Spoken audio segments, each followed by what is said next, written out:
మెడ్సీ IVF ఉచిత సంతాన సాఫల్య చికిత్స శిబిరం ఏప్రిల్ 15 నుండి మే 15 వరకు. నమస్తే రమ్మగారు. నమస్తే జయ. రమ్మగారు, ఏదైనా మంచి స్టోరీ చెప్పండి. కాశ్మీర్ రాజవంశాల కథ ఒకటి నాకు చాలా ఇష్టం. ఓకే. సామర్థ్య పరీక్ష. ఇప్పుడు పూర్వకాలం రాజుల కాలంలో ఏం చేసేవాళ్ళు, జ్యేష్ఠుడు రాజు అవుతాడు. మనకి ప్రథమ పుత్రుడు పెద్ద కొడుకు ఎవడైతే వాడికి రాజు, వాడి రాజ్యం ఇచ్చేస్తారు. అప్పుడప్పుడు పెద్ద కుమారుడు ఉన్నప్పటికీ సామర్థ్యాన్ని బట్టి తర్వాత వాళ్ళకి రాజ్యాలు వెళ్ళేవి కథలు చూస్తాం. మనకి మహాభారతంలో కూడా ధృతరాష్ట్రుడు ఉండగా ఆయన అంగవైకల్యం వల్ల ద్వితీయ కుమారుడైన పాండురాజుకి రాజ్యం లభించింది. దాన్ని అనుసరించిన కథలు కూడా సినిమాలు చూసాం మనం. అయితే ఇందులో ఏంటంటే ఈ సామర్థ్య పరీక్ష కథ చాలా ఇంట్రెస్టింగ్గా ఉంటుంది. ఒక రాజ్యాన్ని, కాశ్మీర్ రాజ్యానికి రాణి దిద్దాదేవి ఆవిడ పేరు చూడు, దిద్దా. అయితే ఆవిడ భర్త క్షేమగుప్తుడని రాజు. ఆయన రాజు, ఆవిడ రాణి. క్షేమగుప్తుడు భలే ఉన్నాయండి పేరు. అయితే ఆయన అంత సమర్థుడు కాదు. ఈవిడ మంచి గట్టిదనమాట, మంచి బాగా తెలివిగలది. పైగా రాజ్యం మీద ఆసక్తి ఉంది ఆవిడకి, ఆధిపత్యం మీద ఆసక్తి కొంతమంది స్త్రీలలో ఉంటుంది. ఆయనకి దిద్దాక్షేముడని పేరు. ఎందుకంటే ఆయన రాజుగా ఆయన ఏం చేయాలి, అంతా ఆవిడదే పెత్తనం. ఇప్పుడు మన శివగామి పాత్ర ఒకటి మనం ప్రచండ అంటే ప్రబలమైన పాత్ర. ఆ బలమైన పాత్రకి ఇలాంటి పాత్రలే ఇవి, వీటి నుంచే తీసుకున్నారు ఆ పాత్రని. ఏదైనా ఆవిడ చక్రం తిప్పేయగలదు. అయితే ఈ దిద్దాదేవికి ఓ కుమారుడు కలిగాడు. భర్త తర్వాత, ఆ క్షేమగుప్తుడి తర్వాత కుమారుడు రాజయ్యాడు. కానీ అతను అనారోగ్యంతో మరణించాడు. అయితే ఆయనకి 2 కుమారులు ఉన్నారు, మనవలు దిద్దాదేవికి. కానీ మనవలు చిన్నపిల్లల్ని కూర్చోబెట్టి వాళ్ళని రాజ్యం చేయించడానికి ట్రై చేసింది ఆవిడ. ఏదో కారణంతో 2 పిల్లలు గతించారు. అయ్యో, 2 పిల్లల్ని ఆవిడే చంపించేసింది అన్న ప్రథ కూడా ఊళ్ళో ఉందిట. మరి ఇప్పుడు రాజ్యం ఈవిడ తర్వాత ఎవరికి వెళ్ళాలి? అందుకని ఆవిడకి మేనల్లుళ్ళు ఉన్నారు. ఆవిడకి అన్నదమ్ముడు ఉదయరాజు, ఆయన ఒక చిన్న సామంతరాజు. ఆయనకి 3 కుమారులు ఉంటే ఈ మనవలు మరణించిన వాళ్ళు అటు ఇటుగా ఆ పిల్లల్ని ఆవిడ తన దగ్గర తెచ్చుకుంది. 3 చక్కగా పెంచారు. రాజకుమారులు చాలా గట్టిగా ఉన్నారు. వీళ్ళ 3లో ఎవడో ఒకటికి రాజ్యం వస్తుందని నమ్ముతోంది ప్రజ అంతా కూడా. రావాల్సిందే. 3 అబ్బాయిలో పెద్ద అబ్బాయికి న్యాచురల్లీ వచ్చేస్తుంది. కథ నడక ఇలా ఉండదు. నేను మీకు అర్థం అవడం కోసం ఇట్లా చెప్తున్నాను స్టోరీ. నేరేషన్ మారుస్తున్నాను, కథ అదే, నేరేషన్ మార్చాను నేను. అయితే ఈ 3 అబ్బాయిల్ని ఒకరోజు కబురు చేశారు. 3 అబ్బాయిలు, పెద్దవాడికి 25 ఏళ్ళు పెద్ద అబ్బాయికి, అతని పేరు విజయసింహుడు. తర్వాత వాడికి ఒక 23 ఏళ్ళు ఉంటే పరాక్రమ వర్మ. ఆఖరి వాడి పేరు సంగ్రామరాజు, అతనికి ఒక 20 ఏళ్ళు. ఈ వయసు వస్తే మగపిల్లలకి రాజుల ఇళ్లలో శుభ్రంగా కత్తిడాలు పట్టుకోవడము, మల్ల యుద్ధాలు, వాళ్ళకి తెలివికి సంబంధించిన రకరకాల చదువులు పూర్తయిపోతాయి. ఒకనాడు వీళ్ళ 3కి కబురు చేశారు, రమ్మన్నారు. రమ్మంటే సరే, వీళ్ళకి ఒక సైన్యాధిపతి ఉన్నాడు, చాలా గట్టివాడు. సైన్యాధిపతి కూడా ఉన్నాడు రాణిగారి దగ్గర. అయితే పిలిపించేసరికి వీళ్ళు ఈ ముగ్గురిని ఎందుకు రమ్మన్నారు అని, ఒకవేళ రాజ్యం మనకి ఇస్తారేమో అలాంటి ఊహలు వచ్చినాయి. 3 పిలిస్తే ఆవిడ కొంచెం అనారోగ్యంగా ఉంది. ఇటీవల దిద్దాదేవికి ఆరోగ్యం బాగుంటా, ఏదో పేరు తెలియని ఒక వ్యాధి, ఆవిడ రుగ్మత వచ్చింది శరీరానికి. ఆవిడ ఇదివరకు అట్లాగా అన్ని వ్యవహారాల్లోకి ఉండలేకపోతుంది. సో ఎవరో ఒక పిల్లవాడికి అప్పచెప్తారు. సహజంగా పెద్దవాడికి ఆశ ఉంటుంది, రెండో వాడికి కాస్త కించిత్తు ఉంటుంది, ఆఖరి వాడికి ఆసక్తి లేదు. చిన్నపిల్లాడు కూడా, చిన్నవాడికి ఎలా వస్తుంది, మనకి రాదు అన్న నమ్మకంతో ఉన్నాడు. వీళ్ళ 3 పిలిస్తే వీళ్ళు వెళ్ళేసరికల్లా ఆవిడ ఒక పెద్ద హంసతులిగా తల్పం మీద కాస్త కాలు చాపుకుని ప్రశాంతంగా కూర్చునుంది. పక్కనే సైన్యాధిపతి కూడా ఉన్నాడు. అక్కడి నుంచి అక్కడ ఒక పెద్ద బంగారుపు గిన్నె, పెద్దది, మన గంగాళం లాంటిది, దాని నిండా యాపిల్స్ ఉన్నాయి. మనం యాపిల్ అని చెప్పుకుంటున్నాం, కాశ్మీర ఫలం అని చెప్పచ్చు కదా అన్నారు అప్పుడెప్పుడో పండగ రోజున చాలామంది చెప్పారు మనకి. పాలేవతాలు అంటారట వాటిని, సంస్కృత నామం అది, పాలేవత ఫలం. దాని నిండా ఎర్రటి యాపిల్స్ ఉన్నాయి, ఎందుకంటే అది కాశ్మీర్ కథ. ఓ పక్కన 3 అంతంత గిన్నెలు ఉన్నాయి, అంతవి. ఈ పెద్ద గంగాళం నిండా ఒక 100 పళ్ళ పైనే ఉన్నాయి, చాలా పళ్ళు కనిపిస్తున్నాయి. సరే, ఆవిడ కూర్చునుంది. వీళ్ళు వెళ్ళేసరికల్లా ఈ సైన్యాధిపతి ఏం చెప్పాడంటే, మహారాజ్ఞికి ఆరోగ్యం సరిగా లేదు, అందుకని మీ 3లో ఒకరికి రాజ్యం ఇవ్వాలని భావిస్తున్నారు.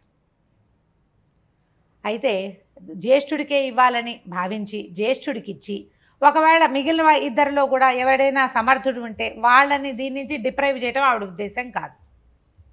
కాబట్టి మీ 3 మీలో మీరు ఆలోచించుకుని ఎవడో ఒకటి పేరు చెప్పి మేము తప్పకుండా ఇతనికి వెనకాల ఉంటాము అని ఒకటి పేరు సజెస్ట్ చేసినా తీసుకుంటామన్నారు. వీళ్ళు ముగ్గురు ఒకళ్ళ మొహాలు ఒకళ్ళు చూసుకున్నారు. పెద్ద అబ్బాయి శాస్త్రం బాగా చదువుకోవాలి, నేను ఎలాగో రాజునవుతాను ఈ శాస్త్రాలన్నీ నాకెందుకు అనుకున్నాడు. మల్ల యుద్ధంలో చాలా ప్రవీణుడు, చాలా బలవంతుడు. ఎంత బాగానో కత్తి తిప్పగలడు. 100 పళ్ళు విసిరేస్తే 100ని ముక్కలు తరిగేయగలిగేంత సామర్థ్యం ఉంది. యుద్ధ విద్యలు బాగా వచ్చినాయి. చాలా బలశాలి మనిషి. రెండో వాడు కూడా ఆ మల్ల యుద్ధం నేర్చుకున్నాడు. బలంలో అటు ఇటుగా అన్నకి సరి తూగేవాడు. మొండితనం ఒక పాలు ఎక్కువే. పెద్దవాడికి 25 ఉన్నాయి, రెండో వాడికి 23 ఉన్నాయి. ఆఖరి వాడికి పెద్దగా యుద్ధ విద్యలు రావు. వాడు కొంచెం లేతగా ఉన్నాడు ఆ పిల్లవాడు కూడా. అతను కామందక నీతి శాస్త్రం, చాణుక్య నీతి అవన్నీ చదువుకున్నాడు. శాస్త్రం మీద పట్టుంది. శాస్త్రం మీద పట్టుంది. శాస్త్రమే నేను ఎలాగూ రాజును కానన్న ప్రగాఢ విశ్వాసంలో ఉన్నాడు. వీళ్ళు ఇద్దరిలో ఎవరికి ఓటేయాలో అతనికి తెలియదు. వీళ్ళిద్దరూ ఎవరికి వాళ్ళకి నాకే కావాలనుంది. పెద్దవాడికేమో నేను పెద్దవాడిని బలశాలిని, చిన్నవాడికి నేను పెద్దవాడిని కాకపోతే నాకు బలం ఉందిగా అని రెండో వాడికి. మూడో వాడికి తూష్ణీభావం వహించాడు. వీళ్ళిద్దరిలో ఎవరో ఒకళ్ళు అయితే అప్పుడు చూద్దామని. వాళ్ళిద్దరిలో ఎవరో ఒకళ్ళు రెండో వాడి కోసం చెయ్యకపోతే వీడెందుకు చేయుతాడు. మూడో అబ్బాయి కూడా మాట్లాడలేం, అతను మాట్లాడలేదు. సరే కొంచెం అసంతృష్టి వచ్చింది, రాణికి నచ్చలేదు పెద్దగా. సరే ఇతనికేమో సైన్యాధిపతికేమో పెద్ద అబ్బాయికి ఇవ్వాలి లెక్క ప్రకారం అని ఉంది లోపల మనసులో. పైకంటే రాణిగారి పేగ ఉత్తరిచ్చేస్తుందని చెప్పట్లేదు. రాణికి రెండో వాడి మీద ఆసక్తి ఉంది. వాడు ఇంకా బాగా ఏనుగులా కనిపిస్తాడు, గంభీరంగా కనిపిస్తాడు. కానీ డిసైడ్ చేసుకుని వాళ్ళలో వాళ్ళు చేసుకుంటారేమంటే చేసుకోలేదు. సరే ఇది తెమంటల్లా. అందుకని ఏమనుకున్నారు, ఆయన ఏం చెప్పాడంటే మీలో మీరు తేల్చుకుంటే బాగుండేది, మీరు ఇప్పుడు తేల్చుకోలేదు కాబట్టి ఒక పరీక్ష పెడదాం ముగ్గురికి. కాకపోతే మీరు ఒక ప్రతిజ్ఞ చేయాలి, ఈ పరీక్షలో ఎవరు గెలిచినా మిగిలిన వాళ్ళిద్దరూ అతనికి సహాయకారులుగా ఉంటామని ప్రతిజ్ఞ చేయాలి. సరే ఏమిటో పరీక్ష తర్వాత చెప్తారు. సరే ఒప్పుకున్నారు. ముగ్గురు ప్రతిజ్ఞ చేశారు, మాలో ఎవరు గెలిచినా సరే మేము ఏ పోటీ పడకుండా మేము సపోర్ట్ చేస్తాం, అలాగే చేస్తాము అని. సరే ఏం చేస్తాడు ఈయన, మీ ముగ్గురు దూరంగా నుంచోండి, మీ ముగ్గురికి ఈ 3 బంగారు గిన్నెలు ఇస్తాం, మీ పక్కన పెట్టుకోండి. ఇక్కడ ఈ పెద్ద గిన్నెలో పళ్ళు ఉన్నాయని ముందే చెప్పాం కాదు, ఈ పళ్ళని విసిరేస్తాను. ఎవరు చేజిక్కించుకుని తమ గిన్నెలో వేసుకుంటారో, ఎవరి దగ్గర ఎక్కువ పళ్ళు వస్తాయో వాడు విజేత. ఎప్పుడు పిల్లాటలాగా లేదు ఇది, క్యాచ్ పట్టుకోవటం. క్యాచ్ అంటే మళ్ళీ ఇలా వేయరు, నేల మీదకి వేస్తారు, నేల మీదకి దొర్లిస్తారు. ఈ దొర్లిచ్చిన వాళ్ళని నువ్వు పక్కవాడిని తోస్తావో కొడతావో, వాడు నువ్వు జుట్టు పట్టుకుంటారో మీరు ఏడవండి. మీరు ఏమైనా చేయొచ్చు, యుద్ధం చెయ్యొచ్చు, పోరాడచ్చు, పెనుగులాడచ్చు, మీ గిన్నెలు నిండాలి అంతే. 3 గిన్నెలు నిండవలను. ఎవరు ఎక్కువ పళ్ళు తీసుకుంటారో వాడు గెలిచినట్టు. బాగుంది. ఇక వెంటనే ఆ కిందకి పళ్ళు వస్తాయి, అవి పట్టుకోవటము అని అనగానే ఎవడికి వాడికి లోపల ఒక ఉద్రేకం, గెలిచేద్దామనిపిస్తుంది చూడు. పాపం ఎవరికైనా అంతే కదా. క్యాచ్ వేస్తే ఇద్దరున్నారు, క్యాచ్ వేస్తే ఇద్దరు పట్టుకోవడానికి చేతులు అందిస్తారు. వాడు పట్టుకుంటాడులేని పక్కవాడు ఊరుకోడు, ఇద్దరు ఎత్తుతారు చేతులు. ఇప్పుడు పటాపటా విసిరేసేస్తున్నారు. ఒక ఉద్రేకం వచ్చేస్తుంది లోపల. వీడు మన అన్నయ్య, వీడు మన తమ్ముడు భావాలు ఉండవు. ఆ భావాలు ఉండకుండా గెలవాలన్న ఉద్రేకంతో పనిచేస్తారు. లోపల ఒక పశు ప్రవృత్తి వృద్ధి పొందిపోతుంది. జంతువులాగా అయిపోతారు. మానవత్వం ఎప్పుడు, మనుషులతనం ఎప్పుడు ఉంటుంది, నిదానంగా నిలబడి నువ్వు వస్తువు తీసుకుంటున్నప్పుడు ఉంటుంది. పెనుగులాడేటప్పుడు లోపల ఉన్న పశువులు బయటకు వచ్చేస్తాయి. ఏ కాలంలో అయినా దాన్ని తప్పించుకోలేం మనం. మానవ ప్రవృత్తి అట్లా ఉంటుంది. సరే ఏం చేశాడు ఈయన, పళ్ళు ముందు వేసిరాడు. ముగ్గురు అందుకోవడానికి ప్రయత్నం చేశారు. అన్నదమ్ములు పెద్దవాళ్ళు ఇద్దరు భీమబలులు. ముష్టిఘాతాలకు దిగారు, కొట్టేసుకుంటున్నారు, లాగేసుకుంటున్నారు, పెనుగులాడిపోతున్నారు. ఏవో కొన్ని పళ్ళు గిన్నెల్లోకి చేరుతున్నాయి. చిన్నవాడు 1-2 చోట్ల తోసాడు కానీ పెద్దగా తోయలేడు. వాడు వలసాయలు కాదు, అబ్బాయి లేతగా ఉన్నాడు, పైగా చిన్నపిల్లాడు. 20 ఏళ్ల వాడే కదా. 25 ఏళ్ల వాడంటే కొంచెం సహజంగానే వయసు రీత్యా బలంగా ఉంటాడు. పైగా అతను మల్ల యుద్ధ విశారదుడు పెద్దవాడు. సరే బోల్డ్ అంత యుద్ధం అయింది. వీళ్ళు బాగా కొట్టుకుంటుంటే ఉన్నప్పుడే ఆయన పళ్ళు విసిరేస్తున్నాడు. కొట్లాట మానేయాలి, కొట్టుకుంటుంటే పళ్ళు పోతాయి కదా. మొత్తానికి అయ్యింది ఎంతసేపో ఈ పెనుగులాట జరిగిన తర్వాత ఒక 3 గంటలకు 2:30 గంటలకి వ్యవహారం ముగిసిపోయింది. 4 6 పళ్ళు. వీళ్ళు ఎక్కువ కొట్టుకుంటుంటే ఆయన అప్పుడే పళ్ళేస్తాడు. ఎక్కువ పళ్ళు పట్టలేకపోయారు. పళ్ళు పట్టలేరు. మొత్తానికి అందరి గిన్నెల్లోనికి పళ్ళు చేరినాయి. ఎవరికి వాళ్ళు కళ్ళతోటి పక్కవాడి గిన్నె ఎంత నిండిందో చూడడానికి అసెస్మెంట్కి ట్రై చేస్తున్నారు. గుండ్రంగా ఉన్న వాటిని లెక్కెట్టడం కష్టం. పైనుంచి 4 కనపడతాయి, అడుగు నిన్ను ఉన్నాయో ఏం తెలుస్తుంది? సరే లెక్క పెట్టారు. ముందు పెద్దవాడిది తీసుకున్నారు. పెద్దవాడి పళ్ళన్నీ లెక్క పెడితే 29 వచ్చినాయి. రాణిగారు అమ్మయ్య అని ఊపిరి పీల్చుకుంది. ఆవిడకి ఏంటంటే పెద్దవాడికి ఇవ్వడం ఇష్టం లేదు, రెండో వాడి మీద ఆసక్తి ఉంది కదా. ఆసక్తి ఉంది. ఈయన వెంటనే నీరసపడిపోయాడు సర్వసైన్యాధ్యక్షుడు. ఇంక పెద్ద అబ్బాయికి అవకాశం లేదు. 29 ఇక్కడ వచ్చేసినాయంటే మిగిలినవి 2 భాగాలు అయినాయి కదా. అంతే కదా. అక్కడి నుంచి రెండో వాడివి లెక్క పెట్టారు. రెండో వాడి దాంట్లో 31 ఉన్నాయి. ఇక లెక్క పెట్టక్కర్లేదు.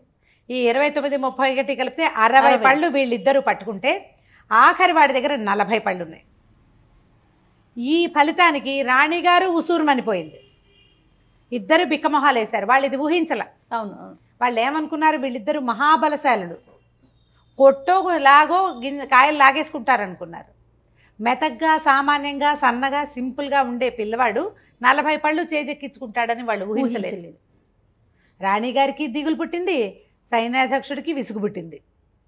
అసలు ఈ పని సరైన పని కాదేమో అని అనిపించేసింది. కానీ ఇప్పుడు ఇంత ప్రతిజ్ఞ చేసి వాళ్ళతో ప్రతిజ్ఞలు చేయించి ఎవడు గెలిస్తే వాడికి రాజ్యం ఇచ్చేస్తాము అని ప్రకటించిన తర్వాత ఇప్పుడు వెనక్కి తిరగచ్చా తూచంటామా? ఇప్పుడు ఇంకా అనలేము, ఒప్పుకొని తీరాలి. లెక్క పెట్టారు. అయినా కూడా లెక్క పెడితే 40 పళ్ళు తేలినాయి. సరే రాణిగారు కాస్త ఎట్లాగోట్లా నిట్టూర్పుని అణుచుకుని, మరి బోల్డని భావోద్వేగాలు వస్తాయి, అణుచుకుని నాయన ఎలా గెలిచాబోయ్ అని అడిగింది. ఏముంది, నా వాటాకు వచ్చినవి నేను పట్టుకున్నా, నా వైపుకి వచ్చినవి. ఒకటి చిన్న చిన్న యుద్ధాలు చేశా, మధ్య మధ్యలో తోయటానికి ప్రయత్నం చేసి 1, 2 తీసుకున్నా. అన్నయ్యలు ఇద్దరు ఫైట్ చేసుకుంటూ ఉంటే వచ్చేసినవి నేను తీసేసుకున్నా. వాళ్ళిద్దరూ యుద్ధం చేసుకున్నప్పుడు వాళ్ళ చేతులోంచి జారిపడినా కూడా తీసేసుకున్నాను. వాళ్ళిద్దరూ పట్టుకున్నారు, చేత పుచ్చుకుని పెనుగులాడుతుంటే చేతులోంచి జారుతాయి. వాళ్ళకు ఉద్రేకం వచ్చేసరి కల్లా నువ్వు పారేస్తున్నావో పగలు కొడుతున్నావో తెలుస్తుందా? అంతేగా. ఉద్రేకాలు హత్యలు జరిగిపోవు. వాళ్ళిద్దరు ఒకళ్ళ పీకలు ఒకళ్ళు పట్టుకున్నారు. పీకలు పట్టుకోవాలంటే చేతులు కావాలా? మరి పళ్ళు ఎక్కడ ఉంటాయి? కింద ఉంటాయి. కింద ఉన్నవి వీడు తీసేసుకున్నాడు. ఎప్పుడూ కూడా ఇద్దరు పెనుగులాడుతుంటే 3వ వాడు లాభపడతాడు. నేను ఆ లాభపడే 3వ వాడిగా ఉండటానికే చూస్తాను. రాజ్యం వీరభోజ్యం కానీ వీరులకే భోజ్యం కాదు.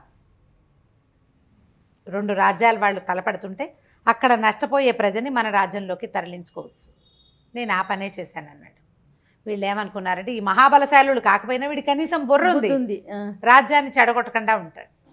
వీళ్ళ అన్నయ్యలు ఇద్దరూ కాస్త ఒకళ్ళ మొహాలు ఒకళ్ళు చూసుకున్నారు. వాళ్ళకే అర్థమైంది తాము ఎంత ఉద్రేకానికి లోనయ్యి అవకాశాలు పోగొట్టుకున్నాము. రాజులకు ఉద్రేకాలు ఉండకూడదు. పవర్లో ఉన్నవాడు నిదానంగా ఉండాలి. ఉద్రేకపడి మాట్లాడినా ప్రయత్నం చేసినా అంటే పరిస్థితులు చేయి దాటిపోతాయి. వాడికి ఉండకూడదే ఉద్రేకం.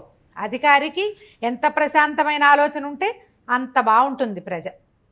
దాంతో దెబ్బకి ఇద్దరు, మేమిద్దరం మా తమ్ముడిని సపోర్ట్ చేస్తాము, ఈయన్ని రాజుని చేసినా సరే మాకు అభ్యంతరం లేదు అని చెప్పేశారు. ఆ తర్వాత ఎన్నో సంవత్సరాలు సంగ్రామరాజు యుద్ధం చేశాడు కాశ్మీర్లో. ఒక్కసారి కూడా అంతర్యుద్ధాలు సంభవించలేదు. చుట్టుపక్కల రాజ్యాలతోటి వాళ్ళకి ఏ సమస్య రాలేదు. అతను తన బ్రెయిన్నే వాడాడు. రాజుకి బలశాలితనం అక్కర్లేదు, యుద్ధ విద్యలు తెలిసి ఉండాలంతే. అతనికి కావాల్సింది బ్రెయిన్ ప్రధానంగా. వాళ్ళు మిగిలిన జనాన్ని వాడుకుంటాడు. యుద్ధ విద్యలు వచ్చిన వాళ్ళని అపాయింట్ చేసుకుంటాడు కదా. వాళ్ళని కంట్రోల్ చేయడానికి తెలివి తన దగ్గర ఉంది. అది ఆ తెలివితోటే కాశ్మీర్ రాజ్యాన్ని ఎంతో కాలం అతను పాలించాడు. బాబా ఎంత బాగుందో రమ్మగారు. బాగుంది కదా, చాలా బాగుంది. మనం ఈ కాలానికి కూడా ఆపాదించుకోవచ్చు ప్రతి విషయానికి. అది బాగుంది, అయిపోయింది కదా. సూపర్. నమస్తే రమ్మగారు. నమస్తే. సుమన్ టీవీలో మీ పర్సనల్ అండ్ బిజినెస్ ప్రమోషన్స్ కోసం కింది నెంబర్కి కాంటాక్ట్ చేయండి.